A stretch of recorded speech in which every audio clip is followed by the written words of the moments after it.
Going on, everybody? This is podcast number 33. We are excited to have Travis Harney on tonight. So I'm going to let you introduce yourself because you have so many titles that I don't want to screw anything up. And you actually learned that you had a couple extra titles tonight, which I think is very cool that I want to say on camera, which you told me you're a foster parent. That's awesome. So even titles that I didn't know you had. So how would you introduce yourself to someone that was not aware of your status? Father, husband, veteran advocate, OIF, OEF, veteran. Tell people what that is, because you caught me off guard with that one even. So it's Operation Iraqi Freedom, Operation Enduring Freedom, both Iraq and Afghanistan campaigns. Clark County's Veterans Constituent Rep, and foster parent for the last 3 years. That's awesome, man. A lot of titles there. I definitely want to screw that up. Even though I made notes, I'm sure I would have probably not done it to satisfaction.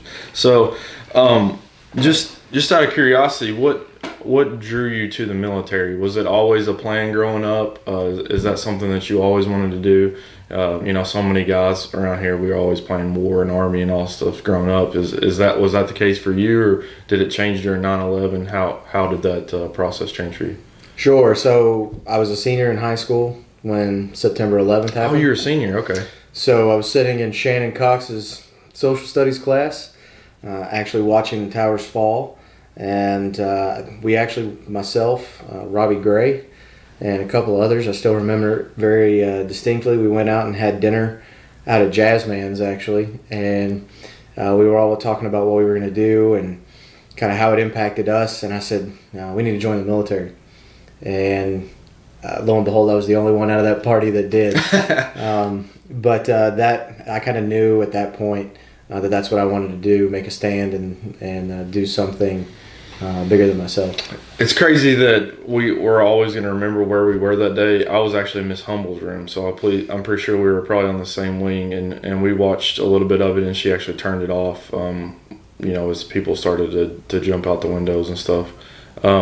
So once you made the decision that military was going to be your choice and that's how you're going to, serve, was it clear that you wanted to go to Army right away, or? It was clear, and the reason being was that I was able to choose my job at the time. So the other branches of service wouldn't allow you to choose your job after taking the test, and so that's what steered me. What job did you choose? So I was a cannon crew member.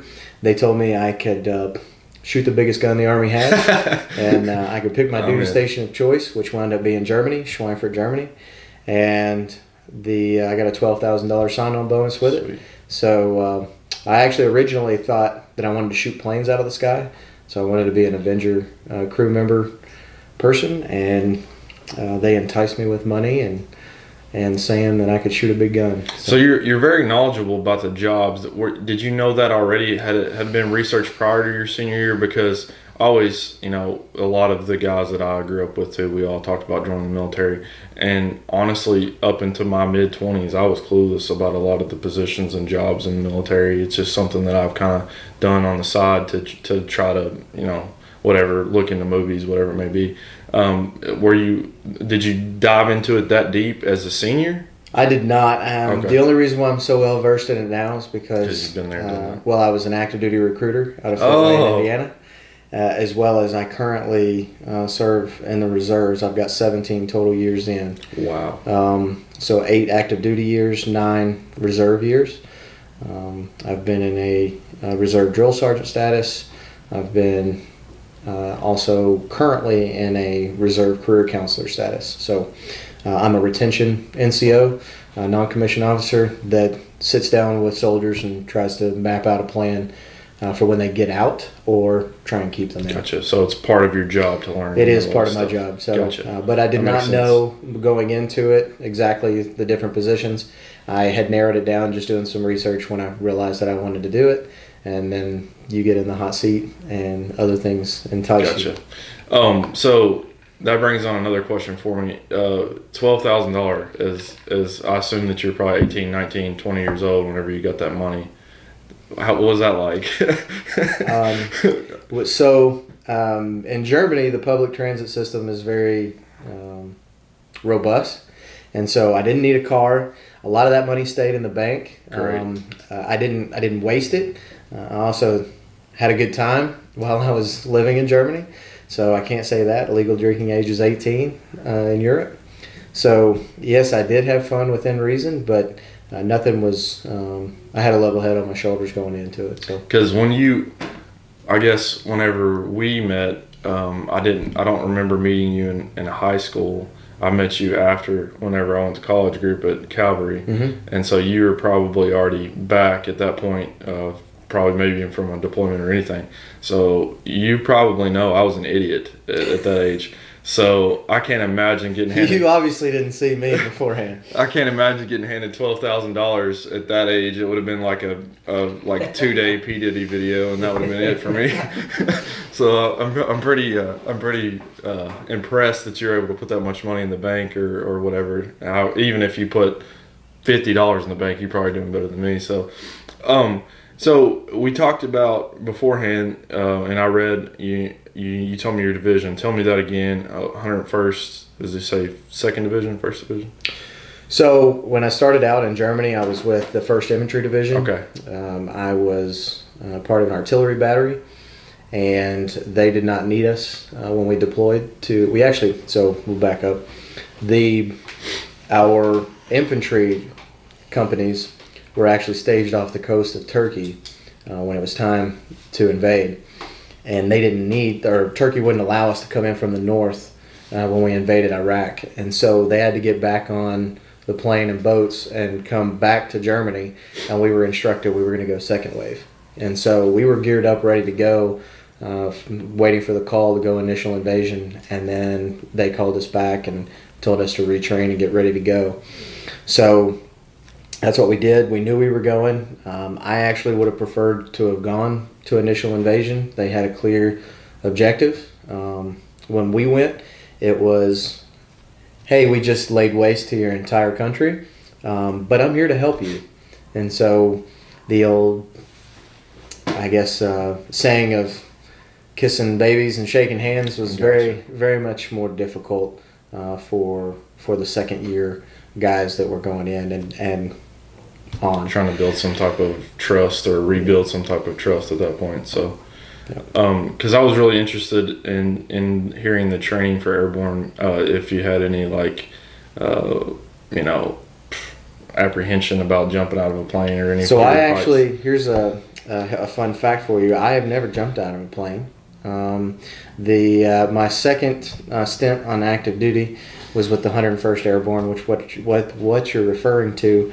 They're actually, we do not train to jump out of airplanes. We actually rappel out of helicopters. Oh, okay. We still retain the airborne tab out of nostalgia and respect for much of what you saw on TV. So you didn't have to go to jump school at all? Did not go to jump school, and actually didn't even go to air assault school while I was there due to my job. I had reclassed, which basically means that I changed my position or job within the service when I went back active duty the second time to communications.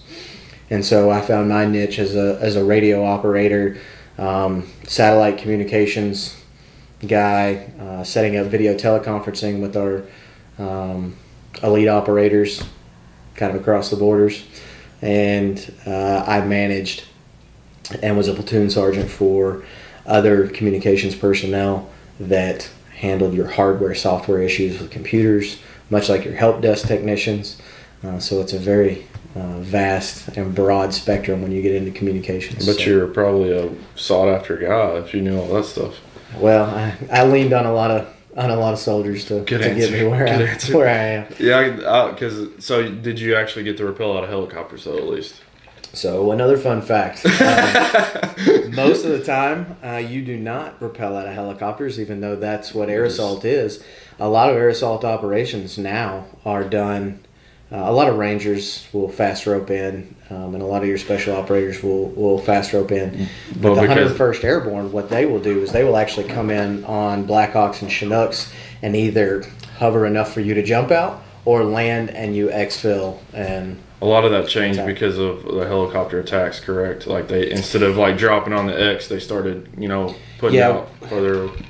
I did a lot of missions that were, luckily I had a great leader that would always come to me and he would say, I had been tried and proven in combat as a young soldier the first time in 2004. So I was in Iraq in 2004 and 2005. And so when I deployed again in 2010, 2011 with the 101st, my first sergeant, who's currently a command sergeant major, just left command at Fort Knox with the ROTC command. And so he's now, I'm not exactly sure where he's at, but for Command Sergeant Major Randy Wright was probably one of the best leaders I've ever had in my entire life. And he would come to me in the middle of the night and say, hey man, we're getting ready to go on a mission. It's going to suck. Do you want to go? And I would always tell him, well, I'm not going to send one of my Joes, so yeah, let me get my go bag and let's go. And so we would go out for about 10 to 12 days, and they'd drop us off on a mountaintop, and we'd go from point A to point B, clear in between. Or if it was a major mission, I was always involved. And so, yeah, I was still technically a grunt without being a grunt. Right. So very cool. So you mentioned a couple of years and stuff like that. Fill us in on the timeline, like where you were deployed for how long and stuff, because you mentioned a gap there, 2004 2005, and not again until 2010. So in 2004 I deployed to Beiji, Iraq. We actually had to drive all the way up from Kuwait. It was when we did not have armor in our vehicles. Gosh. So back in the day we were actually taking old Vietnam flak vests and taking ratchet straps and putting them over the engine block or the windshield or the sides of the doors. We put sandbags in the floorboard, which was a very bad mistake because when you're going down the road and you have canvas doors, the wind's whipping through and sand's coming straight in your face. So that was not. I'm sure that probably happens anyway, right? Yeah, I mean it does, but because I spent a month in Colorado and I was blind because of all the dust whipping through there. So I can't imagine being in the desert. I've been in a couple dust storms, but nonetheless, we drove. It took us 3 days to drive from northern Kuwait up to Beiji, Iraq. So I served a year there. I became an active duty recruiter. They picked up a lot of us young guys when we got back from deployment because the big problem was retention and recruiting numbers were down because nobody wanted to join the Army because the numbers of deceased started to grow and there was apprehension to let your son or daughter go off to war. That's literally the time when I got out of high school, and I was dealing with the same thing because at first, everybody in my generation thought about it, and my parents, there's a ton of that stuff going around. So that's a very good point. So but they plucked a bunch of us young guys out and made us go to recruiting school and finish recruiting school, and we went out to our duty station and basically was a recruiter at 20 years old. So I would put on a t-shirt and some blue jeans and go into school, and I'd get yelled at to go to class. So, I was actually a very successful recruiter because I could talk on the phone. I knew how to communicate with people. Yeah. Very well spoken. And then at the same time I was young, so I was able to make that connection. Plus you got cool stories. Well, a couple. Yeah, cool stories. Yeah.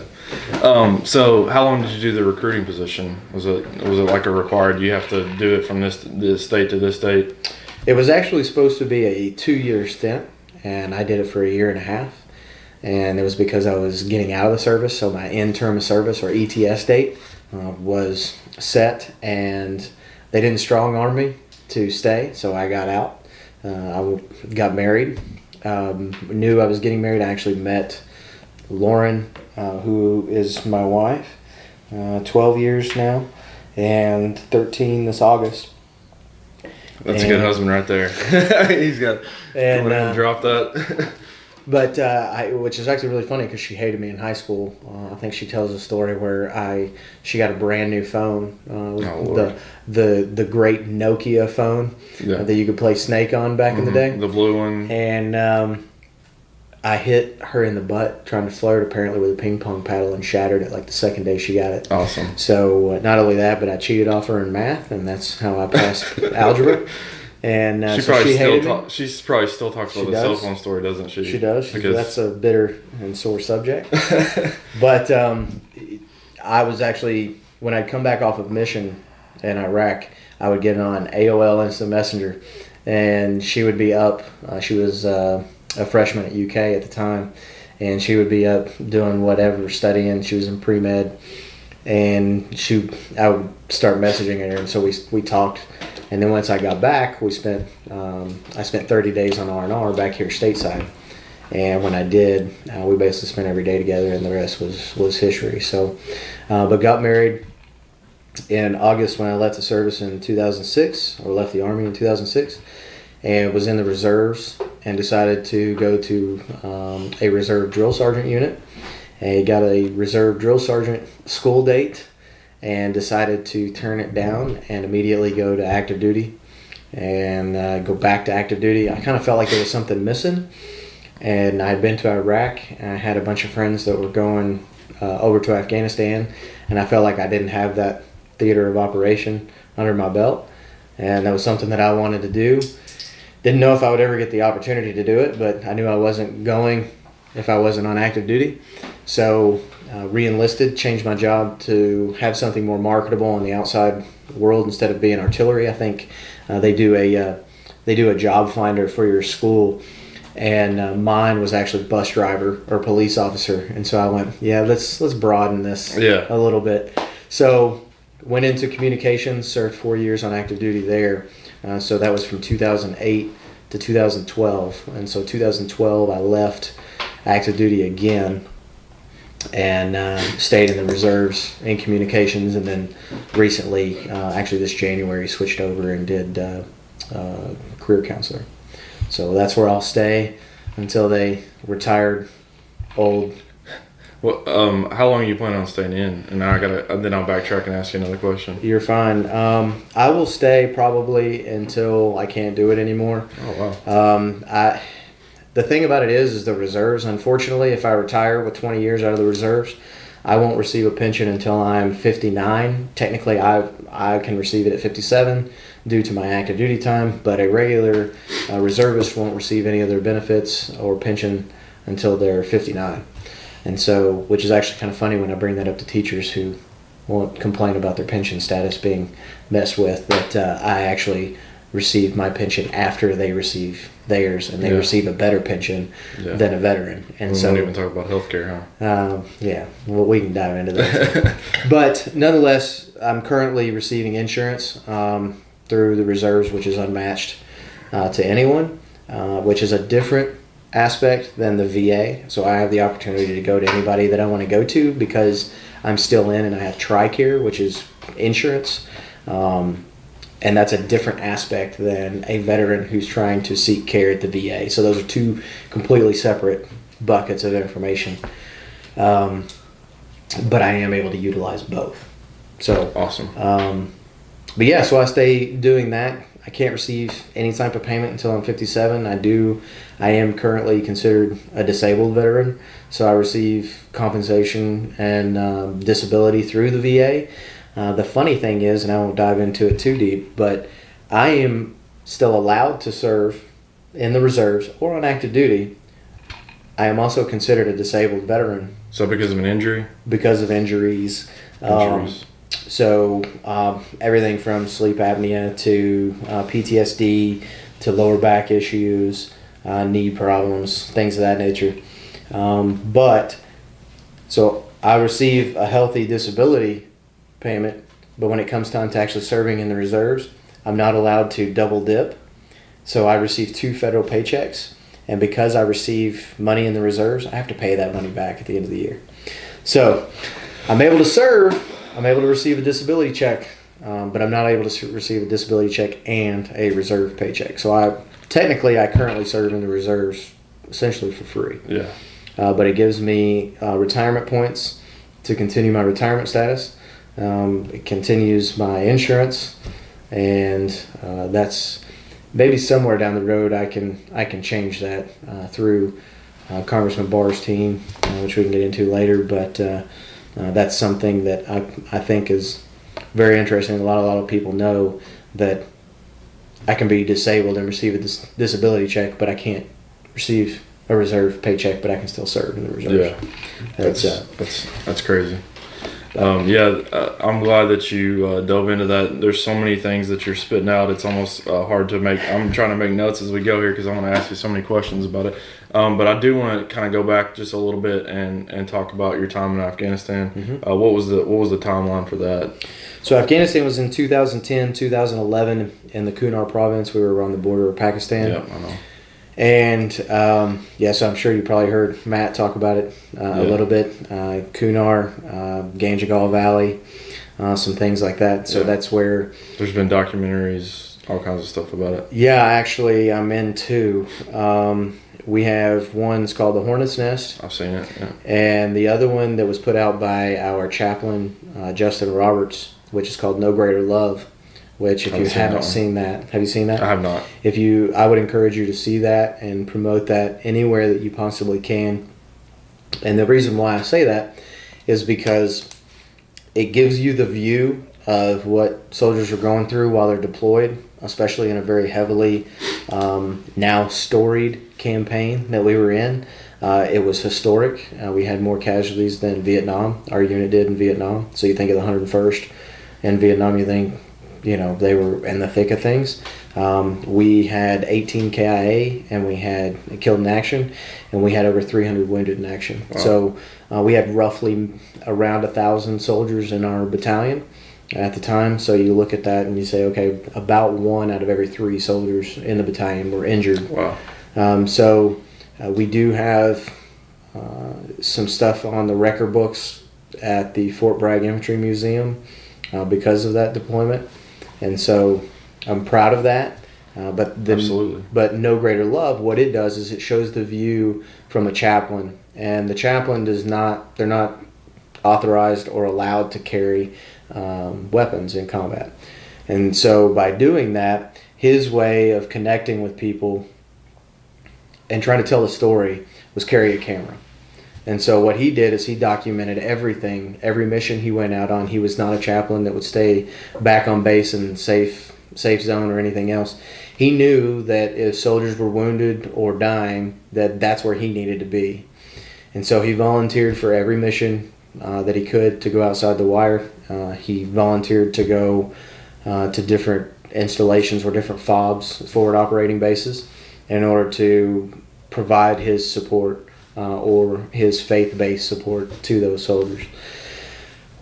What he also did is when he came back over the course of 3 years, documented certain soldiers upon their return and how they reintegrated into society and what their issues were in dealing with that and how they were coping with it. Everything from soldiers who had invisible wounds like myself with PTSD to those that had been shot in the head. You talk about real heroes, and I have physically watched a 500-pound bomb get dropped within 50 meters of an entire team element, and they all lived and walked away to tell about it. Now, a 500-pound bomb has, I believe, 100-meter kill radius, and they were within 50 meters of the drop. It was actually dropped on the wrong spot. The blast, they actually had second or third degree burns on the insides of their lungs because of breathing in the blast. It was so powerful that on a lot of guys it ripped the seams from their pants and actually blew some of their pants off. And so that tells you just kind of the mindset. And I'm looking across the valley in a ACOG site, and so a 3 times magnification sight, trying to look through the rubble, trying to see if anybody is even still alive. Luckily, they were. I've witnessed a guy climbing a rock surface with a rocket-propelled grenade that was shot, and there was a dud just underneath of him. I've watched the scout team leader or platoon leader get shot in the head and fall 100 feet down a mountain, get medevaced, and still come back to us to combat before we left. So when you talk about miracles, I've seen more than I can physically count. Lifetime. So and I actually enjoy talking about it because it solidifies their memory. It solidifies what we did, and I don't have issues talking about it. It doesn't bother me. It makes me proud. So I don't. a lot of guys won't talk about their experiences, and you find a lot of veterans that won't go into any type of detail. And I kind of approach it more as a therapeutic thing to do, and so it doesn't affect me in that manner, but other things may. So it's all just completely just on the individual. Yeah. So you openly mentioned PTSD, and there's a stigma that goes with that. Do you feel like that your position, as far as what you've went through, as being a recruiter or knowing jobs in and out and being a career counselor, do you feel like that's what's enabled you to do it, or is it something that's close to your heart that you want to let people know, hey, there's no stigma behind this. This is something that's been going on for thousands of years, ever since war was a thing. I mean, and we just didn't know what to call it. We called it soldier's heart or whatever it may be. Is that the reason that you openly talk about it? Because I found that to be really remarkable for a lot of people, because, like you said, it depends on the individual. Some people want to hide it. Some people want to act like it doesn't exist at all. What's your mindset behind that? Why do you choose to speak out about it, and how can we make this a more commonly known thing and not stigmatized? Well, I think you kind of answered it, and that's the point. So those that are willing to talk about it need to be louder than the ones that aren't. So those are the individuals that need the most help. So I fortunately consider myself a victor in the fact that I'm able to cope with it in certain ways, or I know what my triggers are, or I know to stay away from certain things, and that's what helps me. So for those that will not talk about it, that still have that stigma, they're the ones that are fighting alone, and they need to know who they can turn to, who they can talk to, who's going to pull them out of the foxhole when they're trying to figure out, is this the day I need to end it? Do I need to just shut myself off from whoever is going to try and support me? So that's the real reason why you try and talk about it more, for those individuals who don't talk about it. So it seems like that, as far as things go, and I unfortunately I'm not familiar with the province that you're in Iraq, but it seems like that Afghanistan was a much more hotbed, a much more active time for you. Would that be safe to say, without Actually, I would say that they were both equal heartache. I would say Iraq is more urban, and so I was doing 16-hour days, everything from route clearance. We used to call them fuel bomb escorts, because we'd escort 120 fueler trucks from the northern part of Iraq, because they'd come through Turkey, and we'd pass them off as they'd come through. But I mean, you've got 5 trucks in the midst of 120, basically bombs on wheels, and so we would do everything from that. We would do sitting in the mountaintops, just trying to secure bridges and everything else, trying to look with long range surveillance equipment to see if anybody's planting any bombs. I mean, at that time, our training protocols were to get out of the vehicle. I was a driver and a gunner at that time, and our protocols were to get out of the vehicle, walk in front of the vehicle, and inspect. So if there was a bomb, you were gone anyway. There was nothing that was going to save you. But really and truly, the vehicle wasn't going to save you either. No. You didn't have armor. We were MRAPs or anything, right? We were ordering transmissions about once every other month, because we were welding 1/4-inch thick steel onto our Humvees. It was the Wild West at that point. And so, but that's what we rode around in. And so I say that it was, the different heartaches, because at night we were going in and we were securing villages looking for high value targets. So I was kicking in doors. And there's plenty of stories that go along with that. I've been left in an ambush before, and we fought our way out. I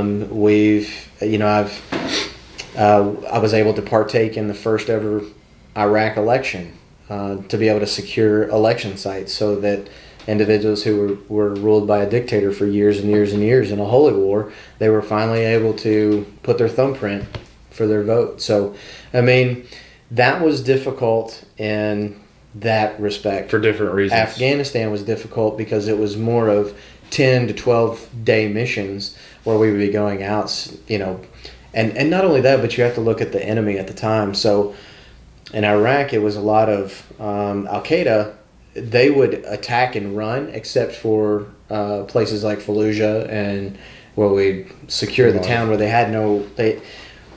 We basically cordoned off and secured the entire town to where we shut them out from ever escaping unless they fought us. Yeah. If they had the ability to run, they would run. And so it was more pop shots and it was more things of that nature than in Afghanistan. Al Qaeda and ISIS together, they were both ready to sustaining just the fire. die. Yeah. So they would stick around until they were all dead, or something else. They were either captured or which they weren't going to be captured. So either the entire village was going to die with them, or going out, or they were going to die by our hands. We weren't scaring them at all. They did, however, they used to call us the Angry Chickens. The 101st Airborne Division, because when we did the troop surge in 2010, 2011, we hit them so hard in places that they had never been hit before that they finally were telling their own guys, and we would get enemy traffic coming over Motorola handhelds, and our interpreters would tell us, and that's how we would listen into their conversations and find out, what kind of troop movements that they'd be doing. They called them LLBI teams, and I don't know what it stands for. But they would listen in to their conversations, so much so that when we would attack them, they would actually do roll call, and we could count the number of guys that we would kill, as nobody would answer back on the radio. Also, we would listen to them as we'd be going through the valley, and if we did not have helicopters overhead, we would hunker down and sit, because the interpreters would tell us that they would actually count us. And they would come across the radio and be like, what are the Americans doing here? And they'd say, I don't know, there's 13 on the east ridge line, there's 12 on the west, ridge line.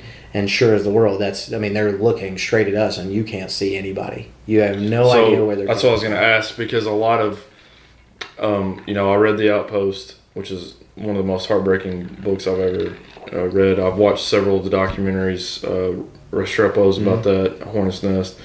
So it seems like the enemy always had like a higher position than you, were kind of looking down on the valleys. Is that kind of what you experienced, or was it more open? The problem is there was a lot of forward operating bases in very poor placement. Yeah. Ours also, we're on the border of Pakistan.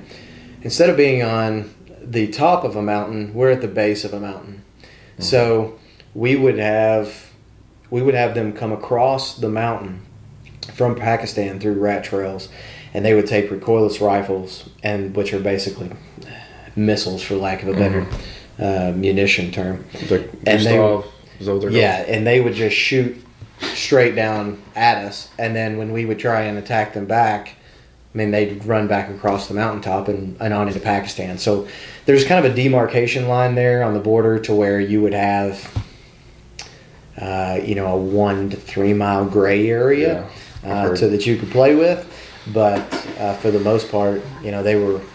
It was, however, good days when we would dispatch our scout sniper teams, and you'd hear single shots go off occasionally. So that was always a victory war cry occasionally.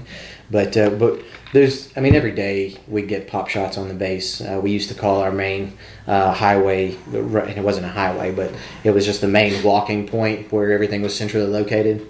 That we called it Ricochet Road, because you'd just be walking down and you'd see ping, ping, just dirt kind of fly up, and you'd be like, man, not again. And so you just walk off and go try to get in a bunker.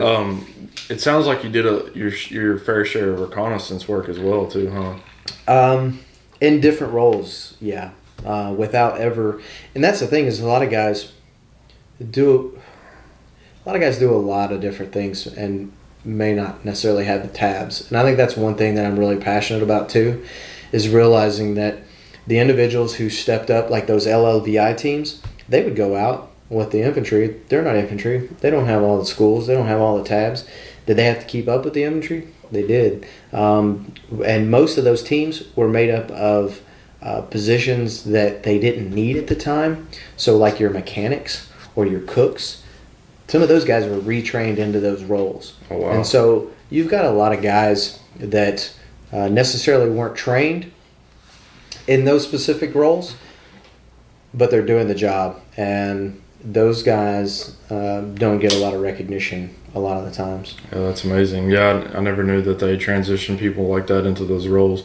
I don't want to ask you too many questions about all this, but Fine. was your time spent maybe mainly in the fob, or did you guys go out?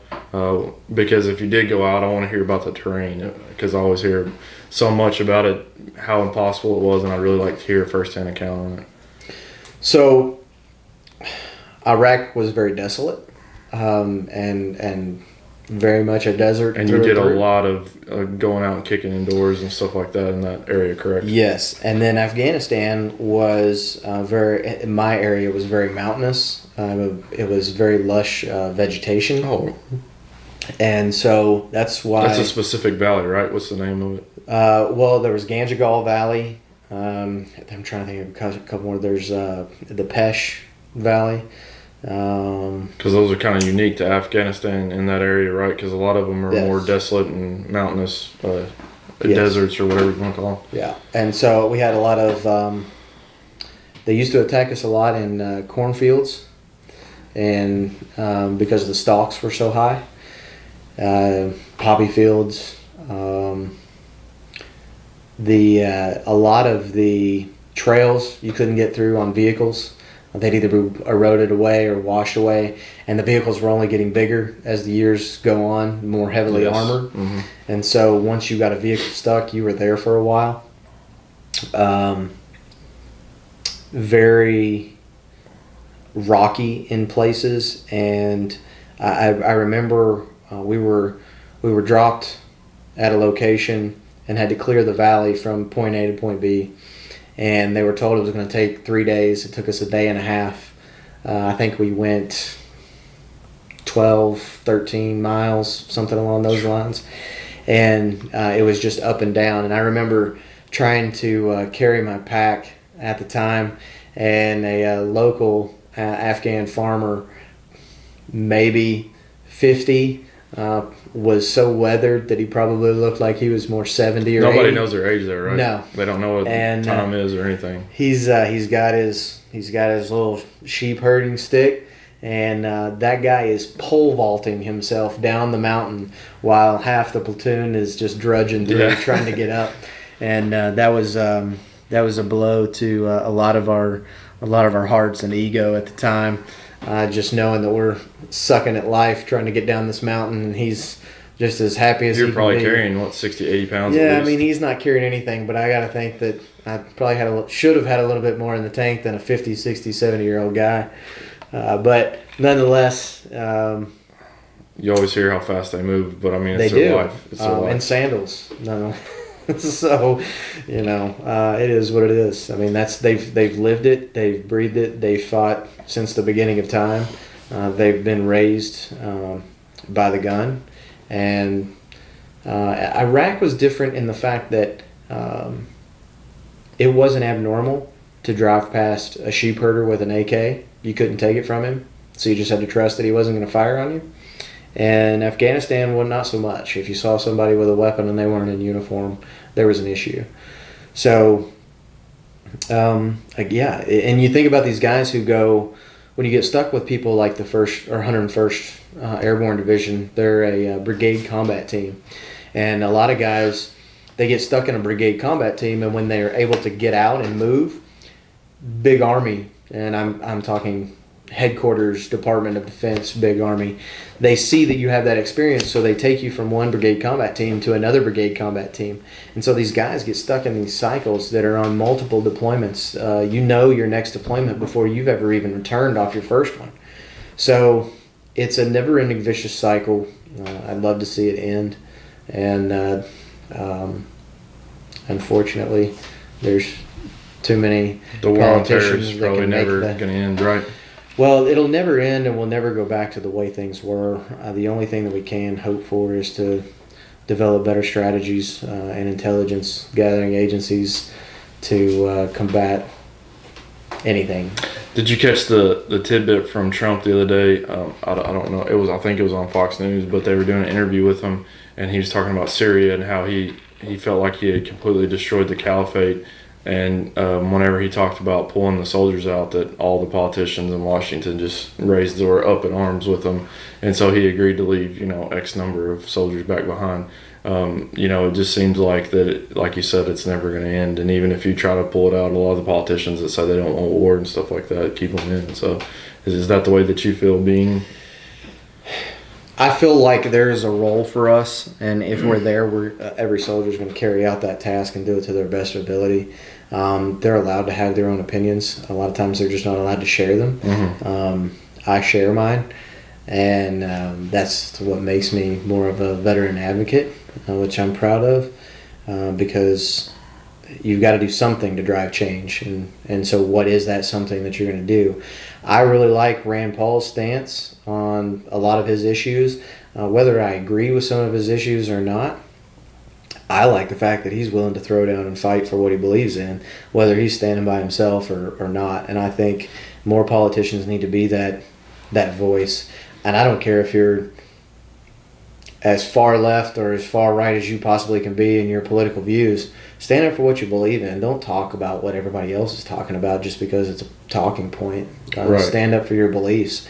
Unfortunately, I think that there are more on the left that will just blurt out whatever anyone else is saying as opposed to standing up for what they believe in. So you put yourself in a situation where politicians are in a stalemate, and they're the only ones that can drive change. That's exactly what's happening right now. Yeah. And unfortunately, I think it's always going to be that way now. Oh yeah, we've created that atmosphere. We've created the monster. So I mean, and the thing is going to be, it ought to be real interesting. I keep telling people, let California not. Or let them secede from the union or whatever they want to do and be their own state, because there'll never be another Democrat president.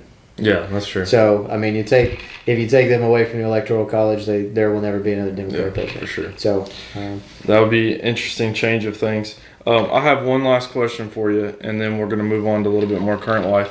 But if you had one defining story that talked about all of your deployments, all your years active, what would that be? Do you have like a defining story that you would tell people that you feel like gets the story that you want to promote across, or maybe just tells about the struggle and heartache that you had to go through?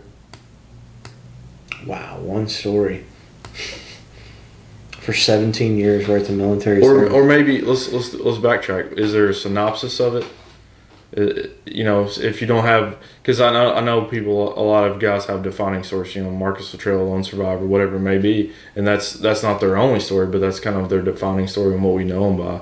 If you don't have that, what would be the synopsis or the cliff notes of your deployments and all of the experience that you have? I mean, I told you a couple of stories, and there's plenty more that show. That's why I try to narrow it down to one, because I feel like we could talk for hours. Well, I guess essentially it's more of realizing the miracles, and a story that I haven't told that I think that not a lot of people see would probably have to be my time in recruiting. So I've got, and I'll try and be brief and quick. No, I don't have no schedule, so whatever you want to do. So as a recruiter, I think it was probably one of the most hard. It may have been a little bit harder than deployments, and also one of the most rewarding. I had two instances that I'll talk about. I had one soldier that he was a senior in high school. He wanted to join the military. His dad was a nuclear submarine specialist. Oh wow! Very smart. He's not the dude that released the classified information, is he? No. And I hope this doesn't make you feel bad when I end the story. Oh gosh, sorry. These are our guys that we're talking about. We're allowed to have fun. We're allowed to laugh. This guy is he wanted to join the Army, and his parents didn't want him to join the Army. They wanted to go to the Air Force or to the Navy or something that was a little less combative. He wound up scoring a 98 on the ASVAB, which is the entrance exam to the military, for any branch of service. 99 is the highest you can score. He sat in my chair, and he weighed about 100 pounds soaking wet. This kid wanted to be a tanker. A lot of tankers are hard chargers, uh, athletes that are shooting multiple rounds. Shoot, move, and communicate is our motto. And they're shooting multiple bullets downrange at a very fast pace that are not light. When I was in a howitzer, every round we had was 98 pounds or more. Theirs were more 35, 40 pounds, but they shoot a lot faster, obviously, than we do. But anyway, he wanted to be a tanker. I tried to convince him, look, I can get you anything you want to do in the service, and he just wanted to be a tanker. Was his name Steve Rogers? No. Okay, just wondering. And so he wound up going and becoming a tanker. He executed everything to the best of his ability and excelled. Unfortunately, he committed suicide while still in the service. And that puts a lot of strain on myself as far as, well, if I never would have pushed him to join the military, what does that look like? Would he still be alive today? Yeah. The other aspect is, too, you look at another individual that I put in, and his story was a little bit different. Or speaking about the 100-pound guy, actually, I made him eat. I made him take Weight Gainer 2050 for 3 months, and he still couldn't pass weight. Oh my gosh! So when you have to be a certain minimum weight to join the service, which is actually really kind of funny. And he was not meeting it. I had to leave for Indianapolis at 3:30 in the morning to get there at 5 from Fort Wayne, Indiana. Put him in the car. I gave him 2 bushels of bananas and 2 gallons of water, and I told him he wasn't allowed to pee until after he passed the test. He made weight. How much did he weigh? I think he weighed 108. Oh wow! So there's just to clarify, there's like a size chart, like your height, like a top weight and a bottom weight, and so he just barely skimmed through. Gotcha. Barely skimmed through. So on the flip side, on the other soldiers that I'm talking about, he wanted to go. He was in college. He was a college student at IUPUI and in Fort Wayne, and he wound up enlisting with a buddy of his. They both went in together, and he wanted to be a Cav Scout, a cavalry scout. And so I had him enlist, everything else. He's supposed to meet me to take him down to Indianapolis. He doesn't show. So I've got to go find him. And he's drunk. He's in his room. He's like, I'm not going to go. And I said, buddy, I don't want to tell you, but you already signed the papers. It's time to go. And it's time to go serve your country. This guy, somehow I muster up enough energy in him to get his stuff together. I make a phone call. We're able to get him down to Indianapolis, and he enlists.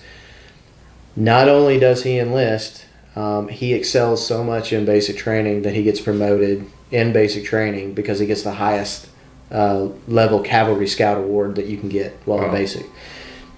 But fast forward a couple of months and years, and he winds up dying in Iraq. He winds up becoming killed in action. So I have 2 completely different stories as far as the recruiting side. I'm able to tell how their story began, but I don't know other than just the abrupt end of their story. But I have to do that soul searching on how do I cope with that? How do other recruiters cope with that? At the time that I was recruiting in 2005, an entire recruiting station in Texas committed suicide. They wound up making changes because we were working 18 hours a day and Saturdays. The only day we had off was Sundays at that time when I was doing recruiting. Wow.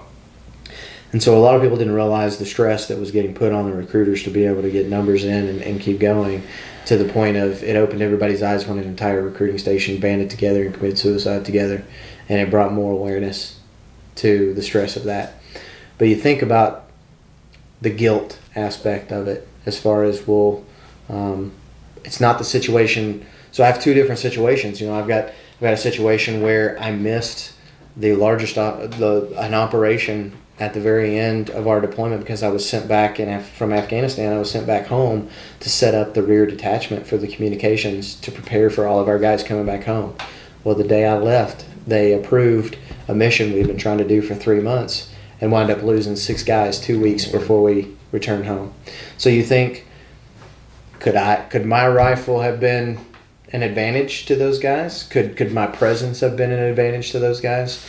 And then in recruiting, you think, okay, well, if I would have just taken the heat round from my superiors and gotten yelled at, and these guys never joined, would they still be here today? So I have two completely different aspects that I have to try and take a look at that.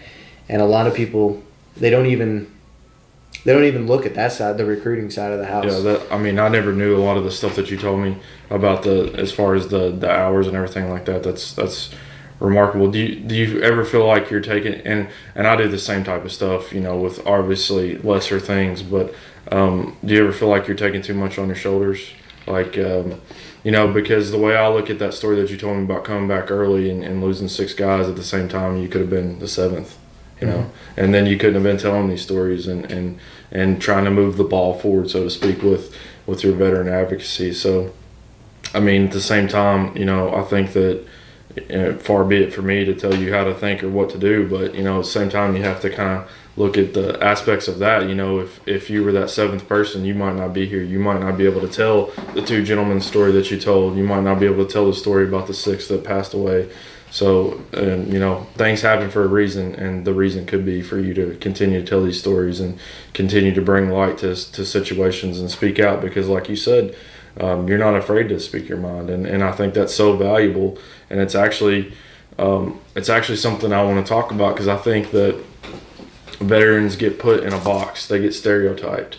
I don't know if you feel that way or you see it, but I hear a lot of times they're all the same. They're all gung-ho, whatever it may be, that they act like that there's not veterans out there that are well-spoken and well-educated and can do so many things. You just look at all the things that you do, all the hats that you wear, plus, you have a great job. So I think that you're probably the exception when it comes to most of that stuff, as far as success, coming back, raising a family, all the things that you do. And so I feel like that there's been a stereotype put on, because there's so many people that the negative stuff gets reported now. The positive stuff, like your story, doesn't get told. It's always the veteran that's committing suicide, the veteran that's homeless, whatever it may be. There's a bad spin put on that. Do you feel like that you hear that, or that you gather that, as far as being stereotyped and put in a box, being a veteran? And if so, how do we overcome that? I don't know that I get put in a box. I think that all too often we look at, like you were saying, like soldiers, when you look at soldiers and Marines, the guys who are on the front lines, you think of those individuals as being special forces or operators, and a lot of those guys have those stories to tell. Unfortunately, that's only a certain percentage of really what goes on. Right. It is a very small percentage. So we've got 18% of veterans in the U.S. today still living. Only 1.2% of the U.S. population is currently serving. That's in the active duty, that's in the reserves, it's Civil Air Patrol, it's across all branches of service. And so when you think of that, it's a very small percentage of population. And then you take even smaller numbers than that, and they're the ones who get, the movies and the big pictures, and all this stuff, but at the same time they become more of the advocate. What I hope that people realize is that there's a lot of other stories to tell, and it's not just the amputee where you can see the visible injuries. It's not just the uneducated veteran who joined because there was pride of service, or the uneducated veteran that joined to support their family, and they don't know how to do anything else other than and I know very educated people who serve in combat arms. They're probably the most educated. The problem that I have is all too often they're kind of shoved to the side to say, well, you don't have that big story to tell. You can't deliver it as well as, Marcus Luttrell. Mm-hmm. You can't deliver it as well as Rob O'Neill. Yeah, Rob O'Neill. And so those are the type of things, and I've met a lot of them. So, uh, it's just one of those things that I'm hoping to change that. I don't know where that leads me. I don't know. My big thing is if I can impact one person, then I've done my job. I'm not trying to be. I'm not trying to be the type of person that has some sort of platform that affects on a global scale. But if you're able to make that change in one person, then I've done my job. Yeah, you're looking for a micro level as opposed to like a macro. If you've made a change in one person, it's not just because of me. If you've made a change in just one person, I mean, isn't that like what we're all doing? We're all seeking that validation to make a change for the better good of our fellow man and woman and child. So, if you can make an impact on one person, then I think you've. Yeah, and that's why, like I said, I'm not tooting your horn, but I just think it's awesome that you're so well spoken and you can tell people about this and tell people your stories and other people's stories as well. Because, like I said, I feel like that far too often it's stereotyped, like veterans are uneducated or they can't do anything else in life once they come back. And I feel like, from my experiences, from the people that I know that were veterans, they're some of the best people, some of the most well-educated, the most well-spoken. They have tons of value as far as leadership and everything to bring into workplaces and everything else. So I just would like to change that tide, and I think that getting as many stories out and as much of it out as possible is the best way to go. I'll ask you a couple easy softball questions. What are your hobbies now? Well, I guess you're not completely out. You're still in the reserve. So, do you have any hobbies, or are you allowed to have hobbies with all the things that you do? So currently, I think I told somebody the other day. They asked me how my weekend was, or what I did, and I've got 3 biological boys and 1 adopted little girl, and I own a house with 8 acres. So I said between 8 acres and 4 boys and everything else that I do, it's just a blur to me now. But my boys play sports. I'm very involved in sports. My oldest plays baseball. He's on the academic team. He does track. He's in band. He's doing it all right now. My others are doing. Have you cloned yourself? Is that how you keep up with it? Well, I've got a good partner in crime in my wife. So. Well done. The other aspect is I played soccer in high school, so I'm currently the vice president of the local soccer board, so I deal with that as well. Tons of stuff. And you're making me feel lazy. Sometimes I don't know when I'm supposed to breathe. I actually I was coming here a little bit late because I promised my boy that I would. Transition rooms for him, so I was building bunk beds before I showed up, and I had been spending the last week painting his room. So when they go to bed, I paint till about 11. Oh wow! Do you have time for yourself? Like, do you have a fitness regimen? Anything that you do? I get up at 4, and I go to the gym at 4:30, and focus on me till about 5:30 or 6, and that's my time. So so many veterans. And I really would like to know how to do it, but so many veterans just talk about the importance of waking up early. So you're a big advocate for that, huh? And every successful person I hear wakes up at 4, and I'm like, how do you do it? You get more done. Yeah. No, I mean, you wake up.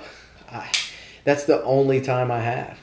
I mean, literally, when I'm thinking about what time do I have to myself, and it's either from 10 o'clock to whatever time I decide to crash, or it's waking up early and getting a start or a jump on it. So lately I've gotten back into that routine. It hadn't always been that way. But I do believe that physical health is just as good and just as much of a pill as for your emotional health as any other prescription would be. So I found it to be soothing to be able to get up at that early and accomplish my fitness goals before 6 o'clock. It's awesome. And I haven't even really started the day yet. So yeah, it's just hard to get into that routine because I work out at night. My wife works at night typically, so my kids usually get picked up from school by their grandparents. and great grandparents. And so I usually work out right after work, and I go pick them up, or they come home. So that's usually my time. But I always feel like I'm losing time with them. So when I try to transition that, I can make it about a week, and then I feel like a zombie. If you can get past that second week hurdle, I think you've got it licked. Well, you might have inspired me. Just kind of another little personal thing before we kind of step into a couple of serious questions. But I wasn't surprised at all to, obviously, in my mind, I thought that you had joined the military after I met you, so I wasn't aware that you were actually out of the military essentially when I met you. But you're so disciplined, it was no surprise to me to know that you're a military guy. You went to Jamaica with us, right? Is that right? Did you go? No, I don't think I did. Okay. I thought you were there. Yeah, I had a funny story.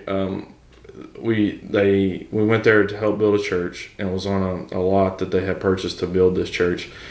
And so we were thinking we were going to be building things like I did in Mexico several years prior to that. See, now I went to Mexico. Yeah. So I've gone to Ensenada. But we were on different crews though, so I didn't get to work with you. It was so funny. It was me, Blaine, Josh. You're still good friends with Josh, I believe. There was one other guy, and I don't remember who it was. But there's four of us, and for some reason I thought it was you. But they had fed us some goat, and it kind of made everybody ill. But we were in this crazy heat, and we thought we were going to be building, and they handed us machetes, and they're like, go clear out the back part of this lot. So I always have this funny story of me just hacking, and I'm by Blaine, and then I notice Blaine's gone, and I notice Josh is gone. The next thing I know, I'm just the only one here still hacking. And all those guys that got sick from the food, and so it was a really funny story. For some reason, I thought that you were there, but yeah, I was an idiot back then, and I was always impressed by your discipline. And now to me, I'm like, oh, of course he was in the military, but I'm sure that you were probably disciplined before that as well. Dave, I doubt it. Did you have any questions? No, not really. I know you're talking about overseeing the first elections down there. That'd have been a powerful thing. Giving those people something we take for granted here. There's only 10% people showed up for primaries to vote, or 16%. And then, something like that there to just people, it's a whole new world. It's just, but that's powerful being, early 20s, late teens and seeing that. It actually took a lot of work on our part to get people to even show up because they were scared that they were going to be attacked. And so the security was very much an important aspect for them to be able to partake in that. And a lot of people say, oh, well, it was rigged, or they had already picked somebody to be the president. I think it was Karzai at the time, and that I never thought of that. I actually witnessed those individuals going in and coming out very excited and raising their hands in the air. The way that they vote is not like our traditional way of voting. Yeah. And so they would actually put their thumbprint on an ink pad, and they would put their thumbprint next to their vote. So it was actually them solidifying who they said by their identity, which was their fingerprint. And so you always saw them coming out with a thumbs up, and it was always blue or purple from the ink, and that was kind of the image back then that they were trying to promote. So very moving. Yeah, just being there would be. Can't imagine. I mean, we take it for granted here. Definitely. I mean, it's powerful to be there. So I found it very interesting that you had the presence of mind to kind of map out what you want to do for the future and selecting your jobs within the Army. How do you? And this will be the last one. It's a big one, and I actually you're going for. But how do you? I got all the time we need. How do you ensure future success for vets, where other veterans can tell a story like you have, to where you have the presence of mind to make these decisions within your Army career for after you transition to more civilian life. It seems like that you're already kind of doing that whenever you're a career advisor. So I'm sure that you're probably telling people these things. But how do you think that the military as a whole can try to help to further educate people to prepare them for life after they get out? I can't speak to how they're transitioning soldiers now, but what I can speak of is how I was transitioned when I was coming out.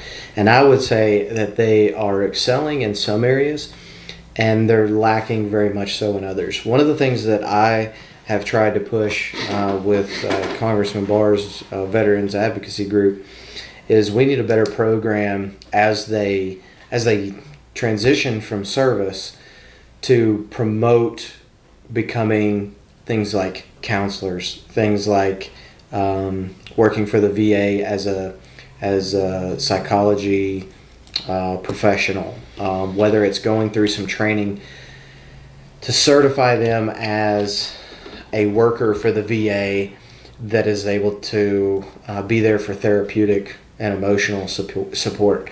The biggest thing is when we get out and you start to realize that you're on your own and you don't, the guy, for the most part, the guy that's sitting next to you at work or the person that you see in the drop-off line at schools or anything along those lines, they don't think the same way you do. And they also don't see the world the same way you do.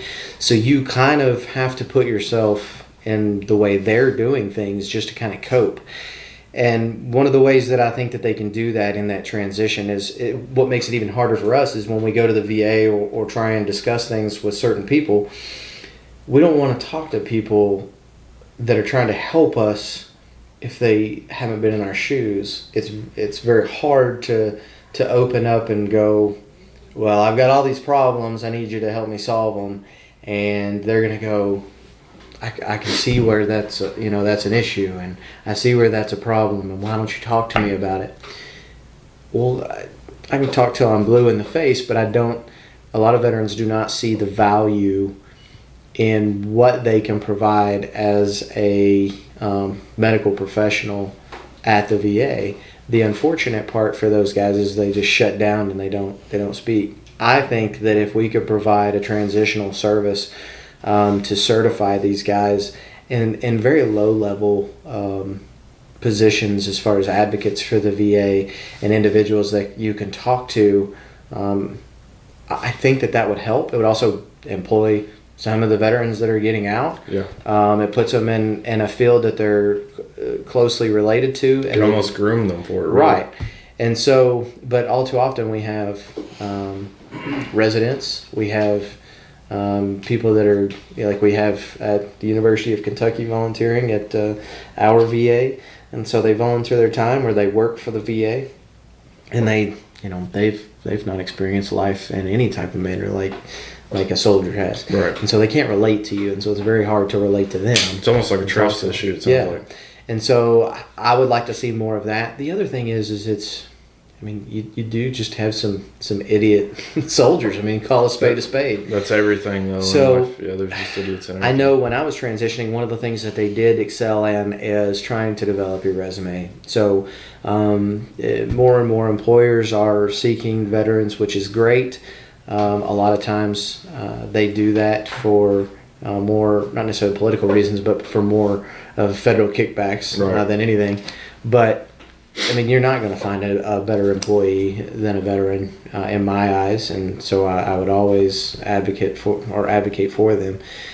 The other aspect is too, like I said, there's just some idiots that are out there. When I was going through my resume class, I'm writing all of this stuff down, trying to figure out how do I correlate this into a civilian side or on the civilian market.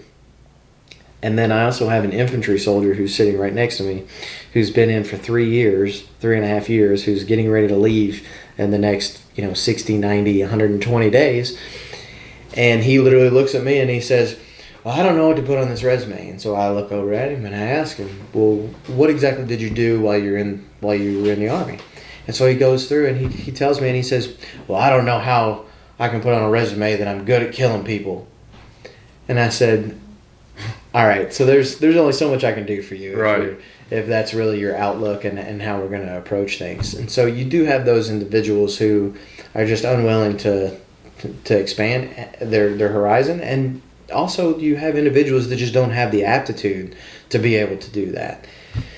So, you have your disparities, and that's one of the reasons why I really like the program that's going on right now that they're doing with the school, where they're promoting voc rehab type stuff and vocational schools. for the kids and promoting it like they're an athlete, and that they're getting picked up by these companies to go work for straight out of high school. Yeah, I saw in the newspaper the other day that one of the companies in Industrial Park did that the other day. They had like a signing day after graduation. That's really cool. Well, and a lot of the jobs that are available that are high paying are vocational jobs. I mean, so many welders and stuff that we went to high school with that, they've made a really good living off of that. So, and those are, some of the, if we can identify some of those soldiers that maybe lack the aptitude to hold more articulate positions and more positions that don't fit their skill set. A lot of those guys, they're really good with their hands, and they just may not be good with people. And so, those are the things we need to identify early and help in that transition. Yeah, I found it interesting that you talked about whenever you got through with, I think it was your first deployment, and they did the career search thing, and it told you you're a policeman or a bus driver or whatever. I thought it was interesting that they did that, and perhaps they can do more of that and possibly try to identify what those individual soldiers want to do once that they leave. So that way they can direct their careers towards something that might help them out a little bit more if it is. And they have done that since I've been in. Like that is a system that's already set up. They just have to be willing to partake in it. Well, and it's not even that. It's a recommended career path based on your training. And so a lot of those positions, so like as an artilleryman, we don't, a lot of it is heavy lifting and grunt work. But as you go to different schools, as you get promoted, which are more leadership schools and more leadership training, which develops you in a different way, and as you continue to increase in rank with responsibility, you just have to know how to change that. So if all I did was load rounds or whatever else, how can I correlate that? How can I articulate that into a civilian market? And guys don't know to go, okay, well, how much does a round cost? And let's just hypothetically say it's $100,000. Well, if I've got 5 rounds that I'm responsible for, let's articulate that and say that I was responsible for $500,000 worth of ammunition and was successful in the storage and receipt of ammunition. So figure out a way to correlate that and market yourself really, right? And that's I think that's a big problem for a lot of people. I mean, a lot of people just don't have the mind for it. I know I particularly don't have the best mind for marketing, but that's really what you have to do. You have to sell yourself. It's really hard to articulate your whole self into one piece of paper for a resume. It's true too. It's so hard to do, and it's a very, very useful skill. It's like one of the best things I've ever been taught. I mean, job market, you go out and you go to job interviews, nothing worse than seeing 20 other people there waiting to get interviewed. So you're hoping this one little piece of paper, it summarizes everything you are. And usually you have to go in there and you have to perform and be able to dictate why you need that position. Some people are really good at resumes, but some people aren't good at it. So you have to be the full package. So what kind of brought all this podcast about and everything was the ruck that you did for veteran suicide awareness. That's an annual thing. I would like, if you want to talk about that a little bit and tell us about that. So here in Winchester, we do a Veterans Suicide Awareness March on Memorial Day every year. We've been lucky to have decent weather for the 2 years that I've done it. I was away for the first one that we did, but on Memorial Day, we set out with the intent of completing a 22-mile ruck march with roughly 22 pounds to signify the statistic that's now been changed to 20. So we'll say 20 to 22 veterans a day commit suicide. And what I like to talk about is that statistic that there's 18% of the U.S. population. So when I say 22 veterans, I'm talking there's only 18% of the U.S. population that are veteran. So take that 18%, and out of that 18%, there's 22 of those a day that are committing suicide, 20 to 22. So whether it's 20, whether it's 22, one is too many for a veteran or a non-veteran. It doesn't matter. There's more in this life to fight for and to improve than taking the easy way out. So we do this to commemorate not only Memorial Day, to recognize those that are no longer with us, but also put the awareness campaign for suicide on the forefront. And it's more of a visual. Now there's things that we're trying to do to expand that, but it's open to veterans and non-veterans that want to come out. We do have lead vehicles and trail vehicles that house medical personnel for those that are injured along the way. We start at Whitehall in Richmond, and we come down Boonesboro across the river, come up the hill. It's a mile straight up, and that's about 8 miles in. And we take breaks along the way, and we end up at the VFW post here in Winchester, and they've got food that they have waiting for us, and beer and everything else. And so how does one go about signing up for that? Do you guys do a sign up sheet, or is it just like everybody meet here? And so what we've done is we have a Facebook group that we normally post out, but it's open to the public. What is that Facebook group? And it's the Veterans Suicide Awareness March, I believe. And if you need any other information, you can find it or contact myself on Facebook or Instagram, and we can get you connected. But again, we do it on Memorial Day every year, so it's kind of just a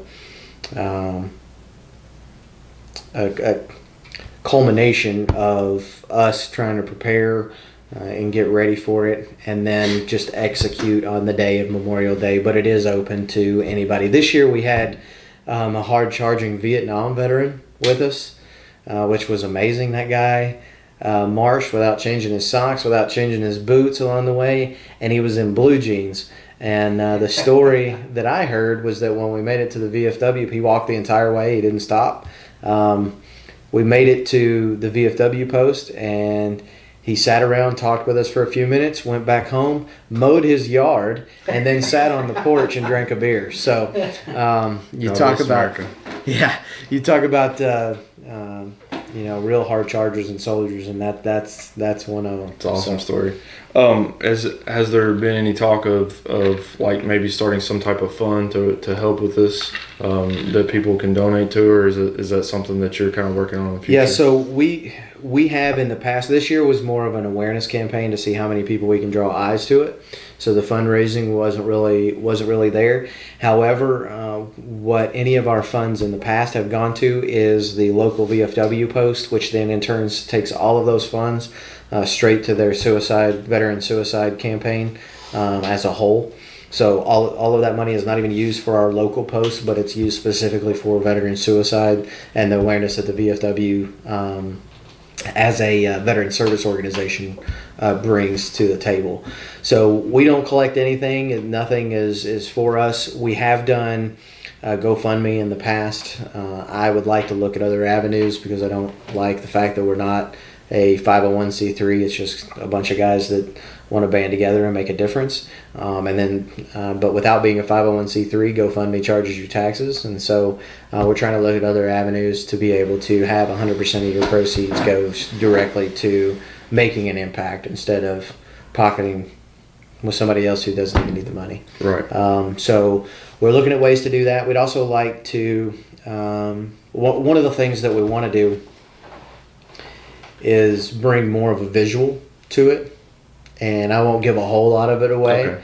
But we are looking for roughly $8,500 to purchase dog tags, and each one of those dog tags would signify one soldier. Each set of dog tags would signify one soldier that we lose throughout the year. So that $8,600 would go to the purchase of these dog tags, which would also be signify the one soldier. So if I have to do the math on my phone, but we would carry so out of that 22, what is it?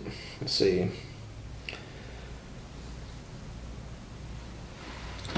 I knew I should have paid attention to math. That's You why we cheated have off phones your now. So you've got 8,030 dog tags is what we would carry with us. And so that would signify every soldier that we lose as part of that amazing. statistic. And we want to be able to carry that with us on the march.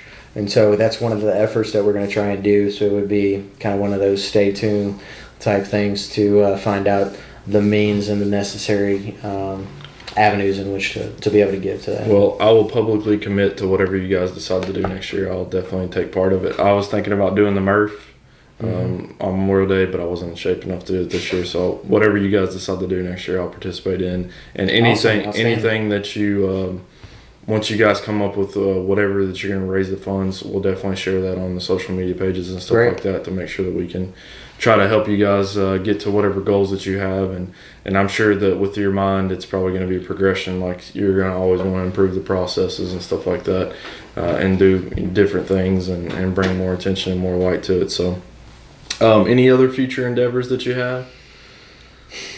Just raise boys the best Day by day. Yeah. We'll see what tomorrow brings. No, I mean, currently really enjoying a new position, new job.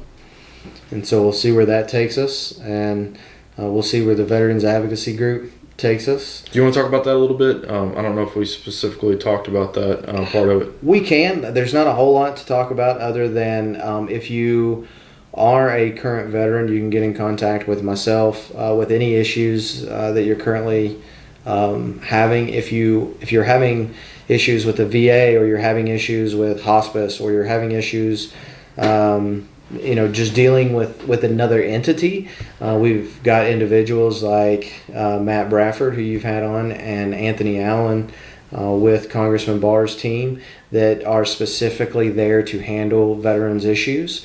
And so they're a very good resource. Please reach out to his office and ask to speak to one of them, or file a congressional complaint, and I promise you'll find results.